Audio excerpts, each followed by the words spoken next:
Իտալական ժելատոն մեկ հարթակում է համախմբել Երևանի սրճարան ռեստորանների շեֆ հրուշակագործներին։ Մաստեր կլասը վարում է միջազգային որակավորում ունեցող Սվաթի Սոնին։ Փափուկ կառուցվածքով, խիտ համով ու զովացնող իտալական այս քաղցրավենիքն այսօր սիրված է ամբողջ աշխարհում։ Ի տարբերություն արդյունաբերական պաղպաղակի, որը ամիսներով պահվում է սառնարանում, ժելատոն պատրաստվում ու վաճառվում է թարմ տեղում։ Ժելատոն դա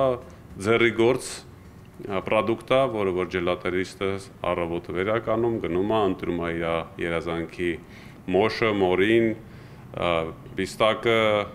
ելակը, բերում է եւ սարքում է պրոդուկտ, որը որ պետք է մարդիկ գան եւ թարմ ուտեն, որովհետեւ իր պահպանման ժամկետը ընդամենը 3 օր է։ Մաստեր կլասը մեկնարկեց շնորհանդեսով։ Միջազգային փորձագետը ներկայացրեց ժելատոյի տեսակները, պատրաստման տեխնոլոգիան ու մատուցման առանձնահատկությունները։ Ապա տեղում պատրաստեց տարբեր համերի ժելատոններ, հյուրասիրեց մասնակիցներին, ցույց տալով իտալական աղանդերի տեսքն ու նուրբ համը։ Նախ գործընկերներին ներկայացրեցի, թե ինչ է ժելատոն, ինչ չափականակով է անհրաժեշտ այն պատրաստել եւ ինչ բաղադրիչներ են օգտագործվում։ Խոսեցի նաեւ այն սարքավորումներից ու հիգիենայի պահանջներից, որոնք անփոփոխ են անկախ երկրից ու արտադրության վայրից։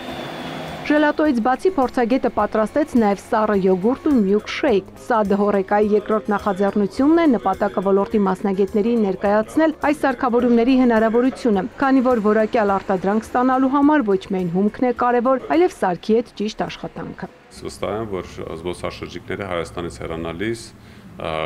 իրանց հետ կտանեն վառ հիշողություններ եւ էմոցիաներ հանրային սննդի հետ կապված, այդ թվում նաև ջելատոյի հետ կապված, որովհետև այդ ոլորտը բավականին լավ զարգացել է, մեր գործընկերները արդեն հասել են մակարդակի, երբ որ մեր հյուրերը գալիս են եւ զարմացած հետ են գնում։ Տարվա ընթացքում այսպիսի մի քանի մաստեր կլաս է նախատեսվում տարբեր թեմաներով։ Ծաղկանուշ Միրզոյան, Հովհաննես Քյուրքչյան, Լուրեր։